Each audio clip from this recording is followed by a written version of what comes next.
Live from London, this is BBC News. President Trump says he has no plans to deploy US troops in Iran. Meanwhile, Israeli Prime Minister Netanyahu says Israel didn't drag America into the war.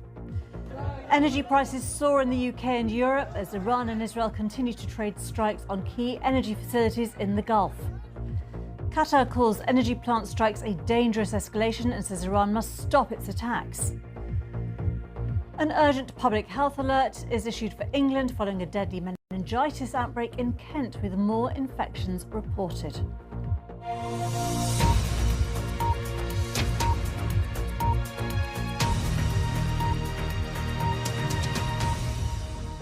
Hello, I'm Geetha Gurumurthy. Thanks for being with us. Israel's Prime Minister Benjamin Netanyahu has tonight vowed not to strike a key Iran gas field after being publicly chastened by his ally in the war with Iran.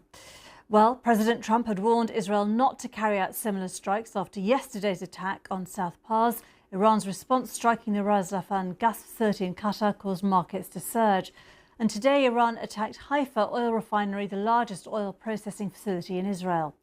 Iran warned that it will show zero restraint if its energy infrastructure is hit again. In a news conference in the last few hours, Benjamin Netanyahu insisted that Israel had acted alone against the gas compound, but that the US and Israel were achieving goals at lightning speed with close coordination. Our chief North America correspondent, Gary O'Donoghue, has the latest from Washington.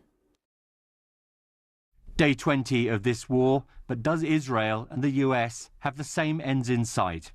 After Israel hit Iran's South Pars gas field yesterday, a key source of domestic energy for Iran's civilian population, Tehran retaliated, striking Qatar's Ras Laffan processing plant, part of the biggest natural gas field in the world. Overnight, before greeting the Japanese Prime Minister at the White House, the president had already criticised Israel's actions, saying he'd known nothing about the targeting of civilian energy infrastructure, and Israel wouldn't do it again. You talked to Prime Minister Netanyahu about attacking the oil and gas fields. Yeah, I did.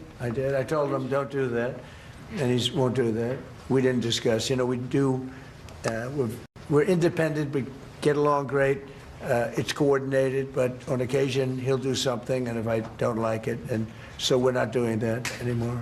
And then an extraordinary historical slap in the face for Japan, when one Japanese reporter asked why allies hadn't been warned about the start of the war. Who knows better about surprise than Japan? Okay, why didn't you tell me about Pearl Harbor? Okay, right? Israel continues to face drone and missile strikes from Iran, the latest to get through, hitting a critical oil refinery in the port city of Haifa. President Trump started this war of choice because he said Iran's nuclear program posed an imminent threat to the United States. Administration officials went out of their way to say they weren't targeting Iran's energy infrastructure. But questions have loomed over diverging war aims, with Israel's focus on assassinations and this latest attack on the gas field. Earlier at the Pentagon, Secretary of Defense Pete Hegseth said there was no timeline for the ending of the war, but appeared to acknowledge Israel's aims might differ. We hold the cards. We have objectives. Those objectives are clear. We have allies pursuing objectives as well. And the truth speaks for itself. I mean, President Trump was very clear about that. At the beginning of the day, Israeli officials had insisted that Iran's South Pars gas field wasn't just a civilian facility, but also used for military purposes and therefore a legitimate target. Come the end of the day, and the tone from the Prime Minister was markedly different. Well, I'll say two things. Fact number one, Israel acted alone against the Slawiya gas compound. Fact number two, President Trump asked us to hold off on future attacks, and we're holding out. Late afternoon at RAF Fairford in Gloucestershire, and US B-52 bombers are on their way for their latest mission. No clear view yet how long this conflict will last and what will bring it to an end. Gary O'Donoghue, BBC News, Washington. At least 9 Arab nations have now been dragged into this war, and they are not happy. Our security correspondent Frank Gardner is in Doha. He told us more about the position of the Qatari government. Well, this was a joint press conference in the Royal Court with Qatar's Prime Minister and Foreign Minister, Sheikh Mohammed bin Abdulrahman Al Thani, alongside his Turkish counterpart, Hakan Fidan, the Turkish Foreign Minister, and they both strongly condemned Iran's attacks on infrastructure, particularly on the Ras Laffan gas plant, processing plant, just 50 miles, 80k up the road, up the coast from here. But they also had some criticism for Israel for striking Iran's part of that gas field. And this whole tit for tat, this exchange has really rattled people here on this side of the Gulf, because this is exactly the escalation that Gulf states feared, they worry about, because things like Ras Laffan and Ras Tanura and Jubail industrial complex, these are the beating heart of the economies here in this region. You know, it's what has transformed this part of the world, the Gulf states, into the super rich countries that they are. And in the case of Qatar, I mean, I used to come to Qatar way back more than 30 years ago, and you know, I'm going to be honest, it was a bit of an economic backwater. But since then, it has exploited and mortgaged the huge untold wealth underneath the sea in the form of this gas field. There is 14 trillion cubic meters of gas there. And that has turned it into this economic superpower that buys up things like the Shard and Barclays, or stakes, strategic stakes in things like the Shard and Barclays and Harrods and so on, household names. So they're really rattled by this. The damage to Ras Laffan is extensive, and they did mention this in the press conference today. Very tellingly, before we even began the press conference, our phones all went off with the government siren, this horrible kind of end of days doomsday noise that goes off on your phone saying security alert, stay indoors, keep away from windows, in case, well, because there are missiles incoming. And then that's followed by a kind of all clear. Now, this happens every single time Iran launches missiles. And a really interesting thing was revealed by the Turkish foreign minister. He said last night they were all in Riyadh, 12 foreign ministers from the Gulf states, from Turkey, from Pakistan, from Egypt, from Azerbaijan. And while they were there, he, the Turkish foreign minister, took a call from Iran's foreign minister, Abbas Araghchi. And while that phone call was going on, there were Iranian missiles incoming to Riyadh.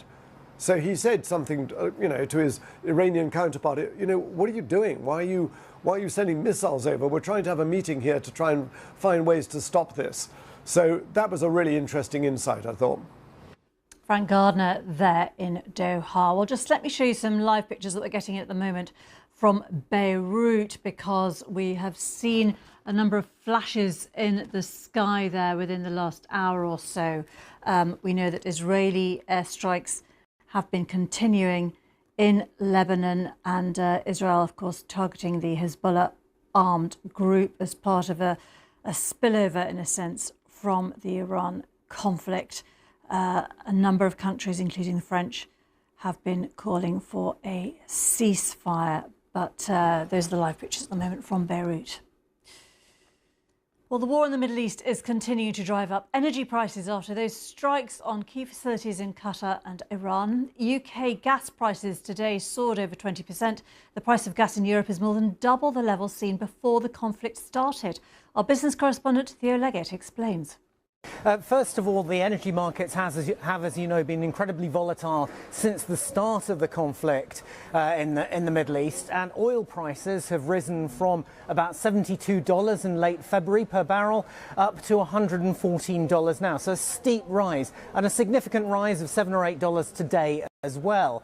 Now, what we've seen particularly today is an increase in gas prices, more than 20% up at the moment in Europe, have been upwards of 25% up during the day. Now, that's down to that specific attack on the Ras Laffan facility, because that one is responsible for about 20% of the world's supply of liquefied natural gas. Now, the plant had been shut down earlier in the conflict because there was simply nowhere for the gas to go. Storage facilities were full up and ships couldn't get through the Strait of Hormuz.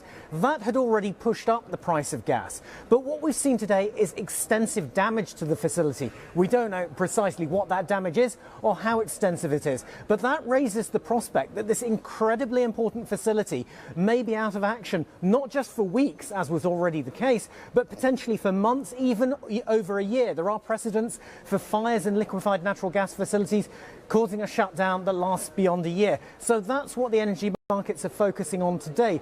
Disruption to oil markets, which appears to be carrying on. The rhetoric is not being wound down, but also extensive disruption to gas markets because the supply is actually being choked off. And what does this mean for consumers? Well, in terms of petrol and diesel prices, for example, they're already going up in many markets. Heating oil is going up.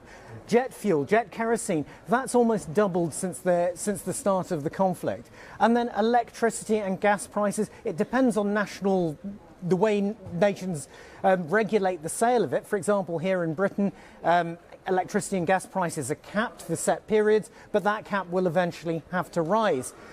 Prices will go up for goods in the shops because motor fuels are going up, and that feeds through into higher prices for distribution.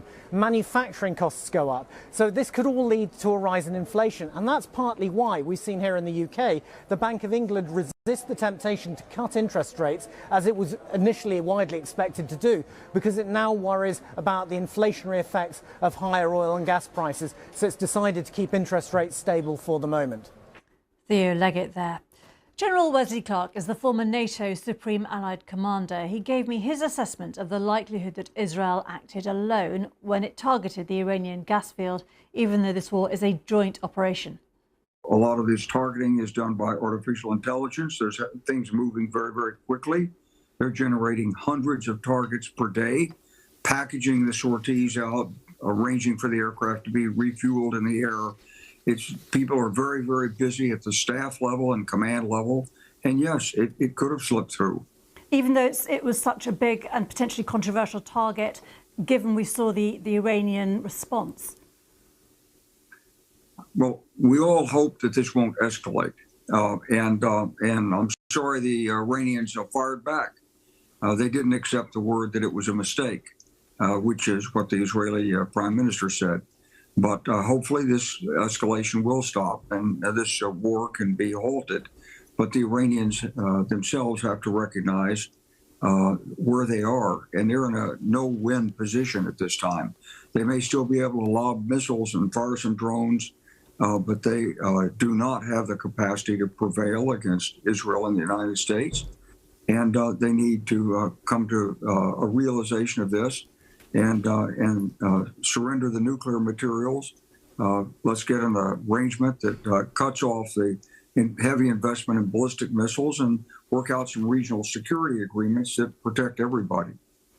Do you think that is likely, that they agree to hand it over, or do you think there's any possibility of the US and Israel actually sending anyone in? We did hear, to retrieve that material, we did hear President Trump saying he wasn't going to send troops in on the ground. I think there's reports of conversations going on. I think it's possible to send people in, but I will tell you from my experience at NATO, when I ran an air campaign in 1999 against Serbia, at the end of 2.5 weeks, everybody was asking, well, why is this going on? Why isn't this over? Doesn't Serbia understand it's going to lose? And, well, when you bomb people and attack them, they get stubborn. And so it took us 11 weeks against little Serbia in 1999. Now, this is a much bigger target. A lot of the top leadership that may have seen a bigger picture has been taken out at this point. So you're going to have to persuade some relatively junior leaders that the jig is up. And they're going to probably have to take some more knocks before they realize this. 2.5 weeks, not that long in terms of the way the human mind works in conflict. So I suspect this is going to go on for a while longer. And how does the US and Israel secure that incredibly crucial passage through the Strait of Hormuz, which the whole world is watching for the oil supplies, fuel supplies? But also, what do you think the likelihood is of just a weakened Iran that would, negotiate with the US and Israel into a more stable future? Because many people are very fearful of that end point coming. Well, I think if the Iranian regime wants to save itself, it's going to have to accept some restrictions on its future endeavors. It's going to have to talk to the West and give up some of its efforts to go after the state of Israel. Remember, this is a country, Iran, from the time that the Ayatollah and his team came in, there's a primary purpose has been the destruction of the state of Israel and whatever they could do to the United States as well. And so they built a whole system of extracting talent, extracting resources, setting up terrorist networks, trying to run an axis of resistance, arming the Houthis, creating Hezbollah, supporting Hamas. There's a whole series of actions they've taken over this 47-year period that have resulted in American deaths, Israeli deaths, terrorism around the world, and they have to give this up. It's just not, it's not reasonable. General Wesley Clark, there, former NATO Supreme Allied Commander, speaking to me a short time ago. Well, I'm joined now live by our Middle East correspondent Lucy Williamson, who joins me from Jerusalem. And we saw reports, Lucy, of blasts and sirens where you are. And this comes, of course, on a day when we've been hearing from Benjamin Netanyahu. Yes, that's right. The Israeli Prime Minister, again, very keen to put across the message that many of his war goals in this conflict have already been achieved. He said in the press conference that Iran could no longer enrich uranium, that it could no longer produce ballistic missiles. But some of his critics have already pointed out that this falls quite far short of what he said his original war goals were. And indeed, I mean, Iran still has its stockpile of highly enriched uranium, and the regime is still standing. And yes, ever since that press conference ended, we've had 4 rounds of alerts here in Jerusalem and heard 4 rounds of interceptions of incoming missiles. So I think Benjamin Netanyahu has made no secret of the fact he would like to see regime change in Iran. He's promised that this conflict will effect real change for Israel's security and its place in the region. And I think there are still some people who feel they're waiting to see that. And does it appear that the US and Israel's aims are aligned? We did hear Mr. Netanyahu say that they had not dragged the US into this war, and that they acted alone on that recent controversial strike. I think there are a couple of separate things here. There's no doubt that there's been an absolutely consistent message, both in public and in private, from senior officials here, military and political, that the cooperation, the coordination with the United States in this war has been unprecedented. They've talked about months of preparation for this war, about dividing up targets depending on the strengths of each military. So really, really close cooperation, fighting shoulder to shoulder. And that's partly why the idea that Donald Trump, that the US administration didn't know that Israel was going to strike that Iranian gas field has really been widely dismissed here, although I have to say no one has actually come out in public to say that. But when it comes to the core goals, there do seem to be some differences. Firstly, around the targeting of energy sites. We mentioned the gas field, but also the oil depot that was hit earlier by Israel. And also when it comes to regime change, Israel has seemed much keener than the US, consistently urging the Iranian people to rise up. And indeed, there's also been some speculation now in Israel about whether Israel's deep intelligence assets inside Iran will be used to try and support that effort in the future. Lucy Williamson in Jerusalem, thank you very much. Around the world and across the UK, this is BBC News.